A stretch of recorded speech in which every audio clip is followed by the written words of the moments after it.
Let me welcome everybody here today on a snowy Monday in Columbia to the University of Missouri Presidential Search Forum. Today we are taking comment and testimony from members of the public on the presidential search and the qualifications for our new president.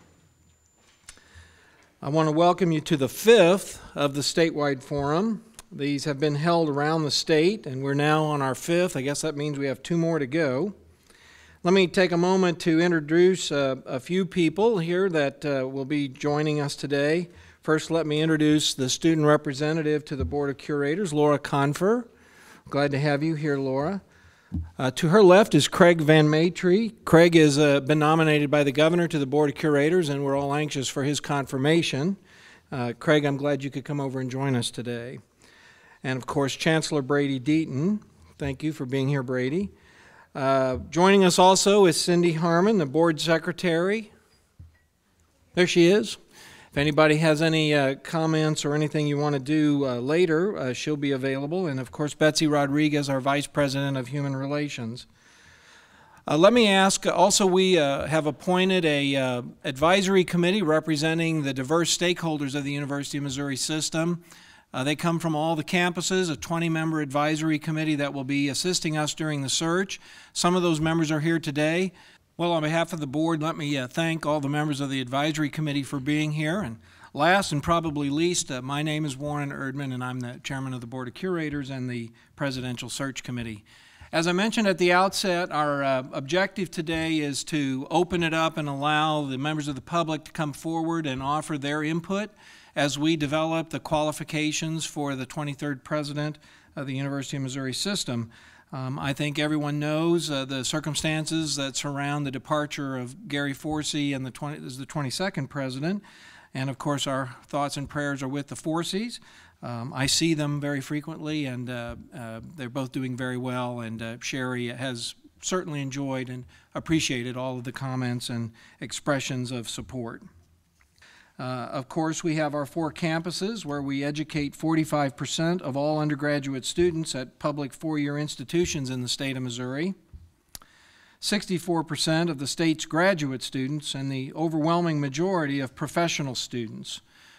This activity takes place not only at our 4 campuses, but at research facilities and other institutions around the state. So we truly are the state's statewide higher education institution. We have 22 agricultural experiment stations where research in agriculture, forestry, and animal science and natural resources takes place. More than 30 small business and technology development centers staffed by the business development professionals who help create future employment for our state. And of course, extension reaches every corner of the state. Nearly all of the state's 114 counties provide a wide range of educational programs in agriculture, nutrition, health, youth services, 4-H, and other continuing education programs.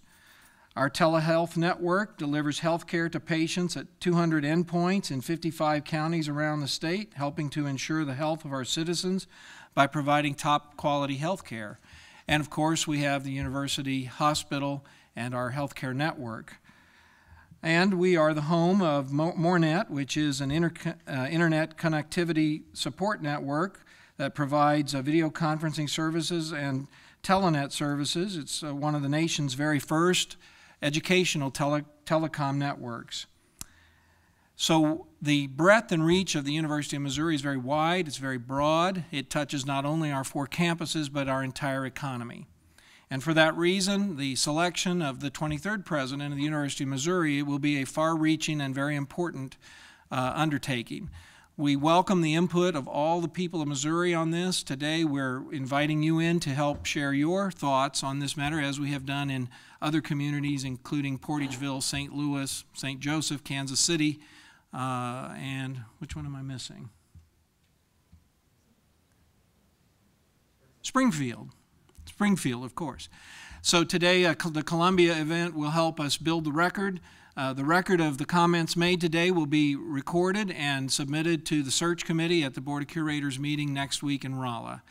And at that time, we will consider the final qualifications for the position and then post that for advertising, and the search will begin in earnest. So with that, let me again thank all of you for participating in today's forum, and we're going to now introduce Chancellor Brady Deaton, who will talk a bit further about the search and some of the elements as they relate to the Columbia campus.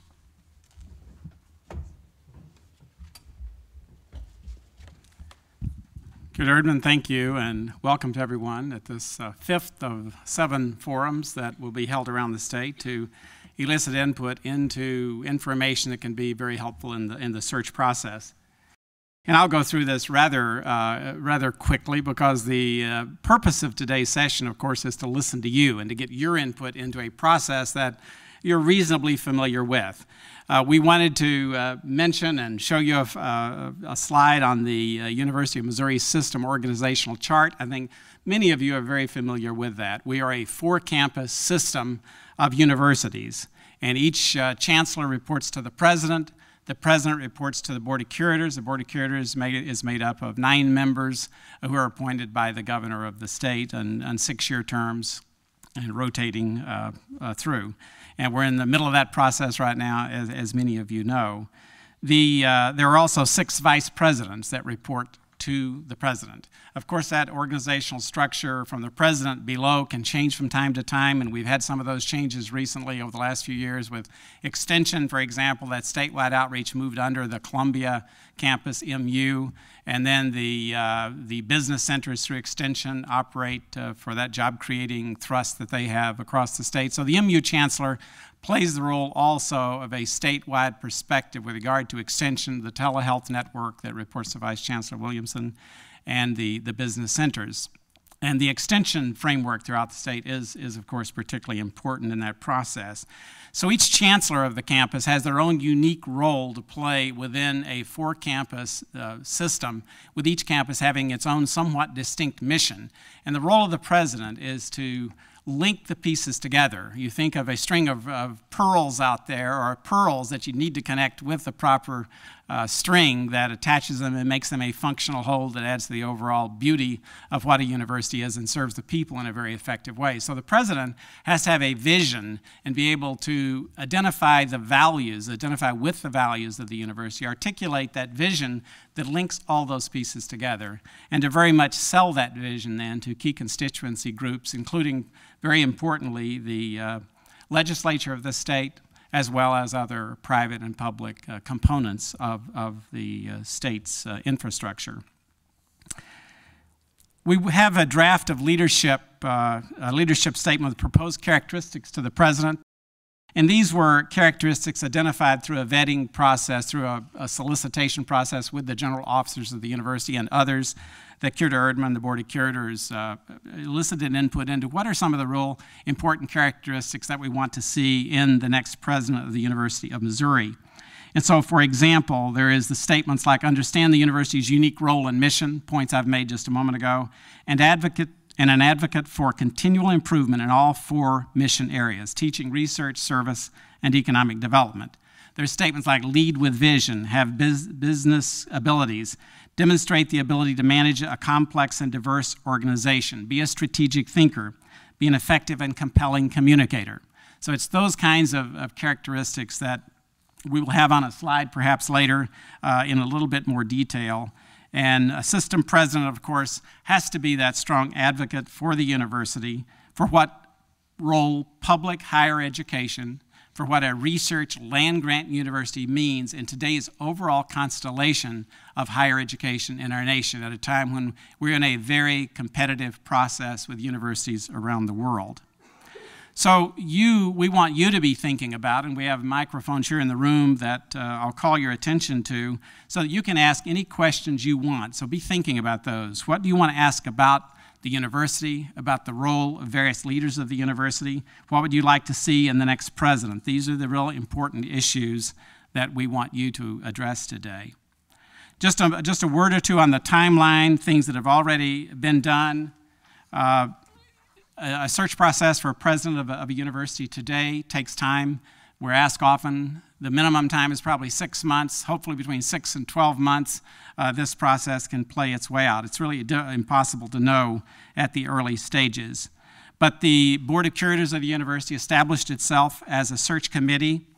The President's Search Advisory Committee was selected based on input from the general officers and principally the chancellors of the university, the four chancellors, and you met many representatives here today who are fulfilling those responsibilities. So there's a number of things that have been done as the board has met and will continue to meet regularly as a search committee at each of the meetings of Board of Curators into the foreseeable future.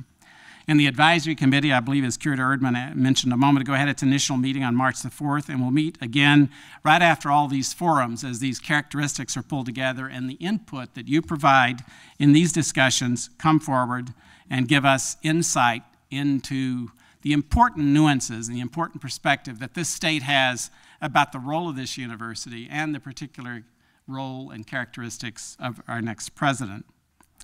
Following the public forums, following what you're doing today and the next two, we will post then a job description for the next president. And then we'll be inviting you and everyone to submit nominations via a website that will be established or by contacting our search consultants. And the search firm has been identified, and that is the Greenwood, Asher & Associates search firm with Jan Greenwood or Betty Asher, who are principal leaders in that search firm. So you'll be becoming more familiar with them as we look into the future. If anyone wants clarification really on any aspect of what I've gone through rather superficially here, please ask, and we'll take whatever amount of time you need to understand the university system, where we are in the process, and where we're going from here. With that, Curator Erdman, I believe we're ready to invite individuals to approach the microphones. Well, I'm confident that things will get to a quick start here in Columbia. In Kansas City, I opened the floor for questions first because there was a little initial reluctance to share comments. But are there any questions that anybody has about the process or what we're trying to do here today? Well, hearing none, let me open the floor then for comments. We would like to hear from anybody who has thoughts on what they think the qualifications should be for the next president.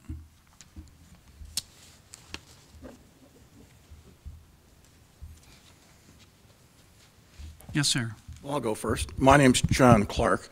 I live here in Columbia. I have 2 degrees from the university, one in accountancy and one in law.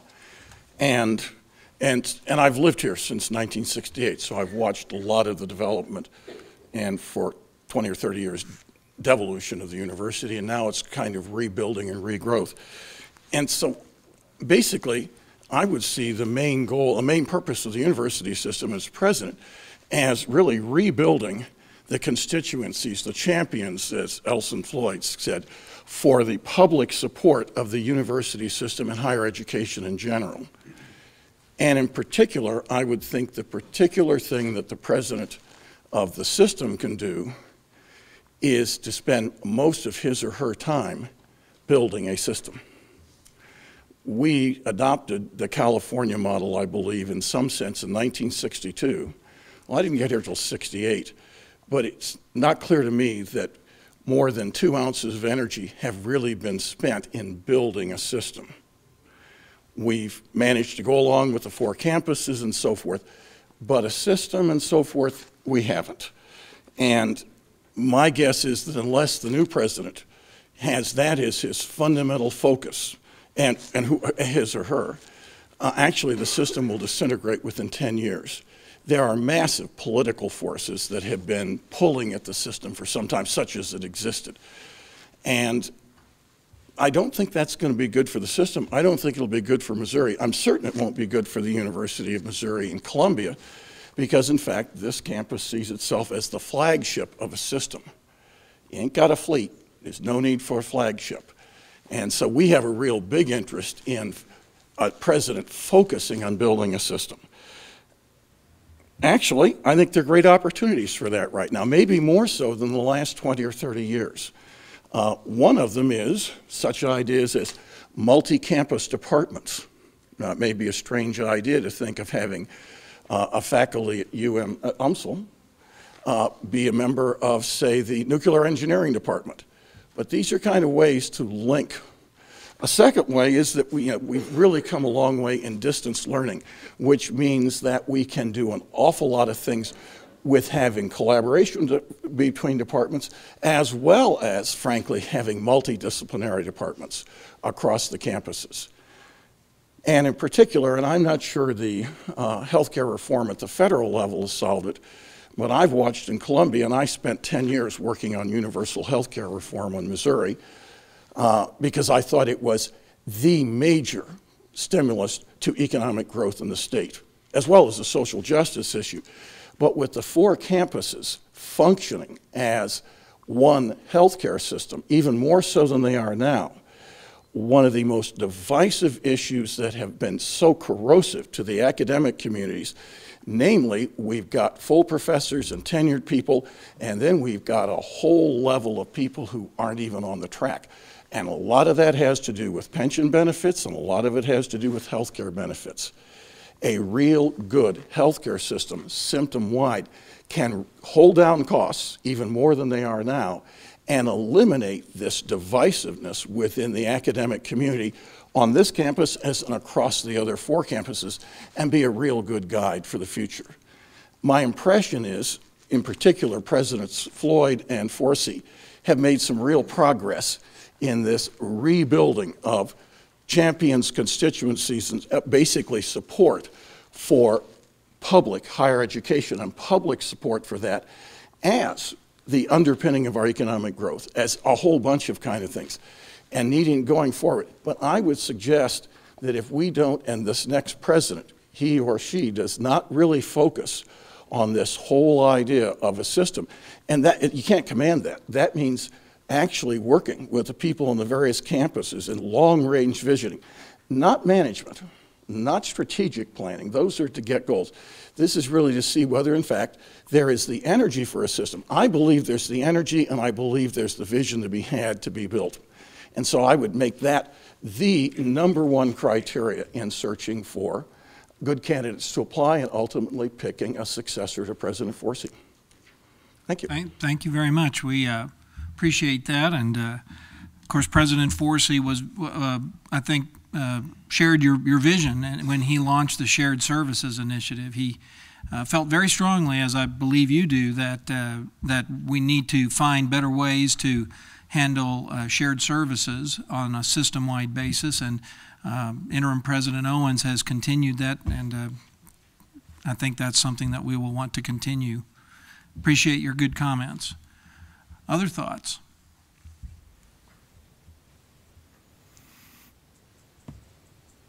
Well, he's just walked in the door, so former curator Tom Atkins has joined us, and Tom, thank you for joining us today. We are taking comments and testimony from the public today on the qualifications for the next president of the system.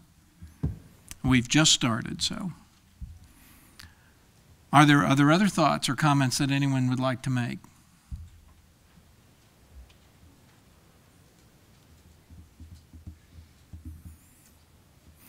Well, we are available and we'll be around.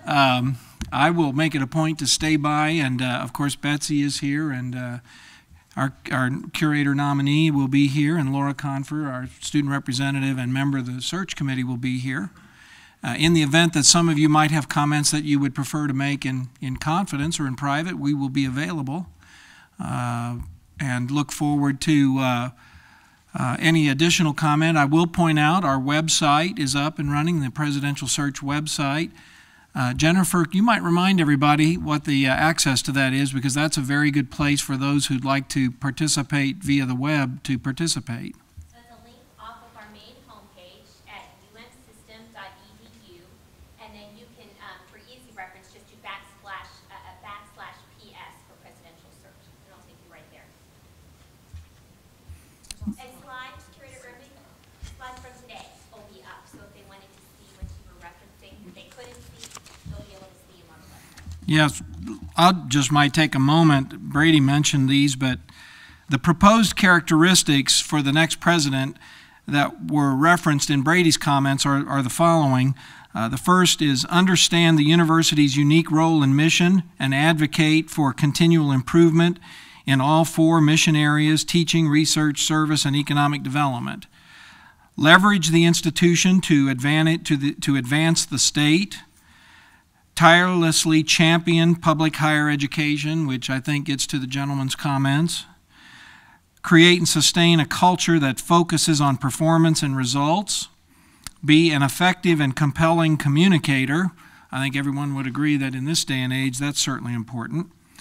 Cultivate relationships with multiple constituencies of the university. Lead with vision. Have business experience, business acumen. Demonstrate ability to manage a complex and diverse organization, which the University of Missouri is certainly that. Be a strategic thinker. Instill an atmosphere that reflects strong positive values and integrity. Assemble and then empower an excellent team of proven leaders and be able to work with a diverse board of curators. And then balance both work and personal life. These were some of the very general characteristics of the next president that were brought forward, and they're rather broad. They do, though, get to the general characteristics that I think all would agree are important. Has that stimulated any additional creativity by the group? Yes, sir. My name is H.C. Russell. I currently serve as the chairman of the State Extension Council.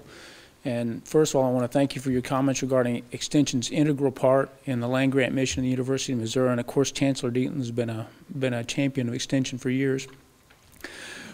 When you have an opportunity to talk to your pool of candidates or the people, please express those thoughts and ideas. The land-grant mission is seldom understood and even more seldom followed. Extension's a critical role as a statewide mission. And the other thing I'd like to point out, many times people refer to Extension, they think it's the service leg of the university's mission, when actually Extension has a role in both education, research, and then the economic development through the small business development centers. So Extension's more than a service leg of the university. It's an integral part of higher education and part of our duty to the university's Missouri system and the citizens of our state. Thanks. Thank you for your comments. Yes, ma'am. My name is Stephanie Engelstein. I'm an associate professor of German studies and also the director of the Life Sciences and Society program. Good dog. And we all know that one of the major roles that the president plays is to clarify the importance of the university system to the public. That includes the legislature and the governor's office, but also to the general public. One thing that we do here that is so important is I think there's a sort of a dichotomy in two ways of thinking about the development of knowledge, so both in terms of education and in terms of research. And that has to do with the sort of practical applied versus the general and basic. And this works in both education, sort of to what extent are we giving our students specific knowledge that gives them the opportunity to get specific jobs versus teaching them to learn, teaching them to think, teaching them to be innovative and creative, to have a broad range of methodologies, and that applies in research as well. Some research, it's very easy to see what its applications are, both in terms of things like health or in terms of things like economic development, and other research is broader, more basic research. I think it's easiest to fall into the track of emphasizing the specific that we do. We can say, we train students for these jobs. We develop these technologies or this research which is going to be good for health, for example. I think the harder case to make is the one for the more general, and yet it's so essential because we simply don't have the major jumps in knowledge without basic research. And we don't give people the tools necessary to really develop their own life choices and their own careers and make innovative decisions about being leaders in business or other areas in their future if we don't give them the general part of education. So I guess to me, it seems to me that it would be essential for a president to recognize how essential that general basic research and education is, and even more important, really to be able to communicate it. I think that a president who could communicate that would go a large way towards explaining what it is that we do here and why what we do here is important to the general public. So they don't see this strange division between esoteric research and really important research. That division doesn't exist. Mm-hmm. Well, thank you for your comment. I agree with you so much that I've dedicated my year as chairman to that story. We launched at the January meeting a campaign called Advancing Missouri, and the purpose of the campaign is to take the message of how the University of Missouri and all of its diversity impacts the lives of regular Missourians. And that's a story that we haven't told as aggressively as maybe we would have liked. So we launched the campaign Advancing Missouri. I think there might have even been a story in the Tribune today about it. I didn't get to see it, but I heard word that it was going to be. I would really encourage you to go to the Advancing Missouri link to our website, because much of what you're talking about is in there.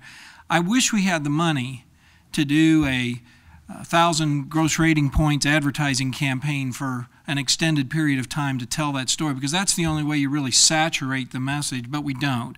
So the next best thing is we're going to really work the earned media and try to tell this story, how the university advances the quality of life for Missourians in a variety of ways that you probably don't know about. This next week when we meet, I've turned over my time for the chairman's remarks to tell these stories in Advancing Missouri Competitiveness. We did Advancing Healthcare at the last meeting, and we use these as opportunities to try to educate legislators, public policy makers, stakeholders, and the public at large that the university isn't just for the students who are here. It is advancing the quality of life in our state. So hopefully our Advancing Missouri campaign will make a contribution toward that goal. And I'm very pleased to have basically dedicated my year as chairman to that objective. Thank you for bringing it up. Are there other comments? Well, as I meant, yes, sir.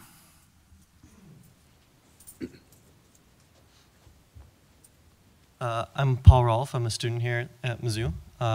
This is probably a pretty basic comment, but I would ask that the next president pay attention to students and listen to their voices.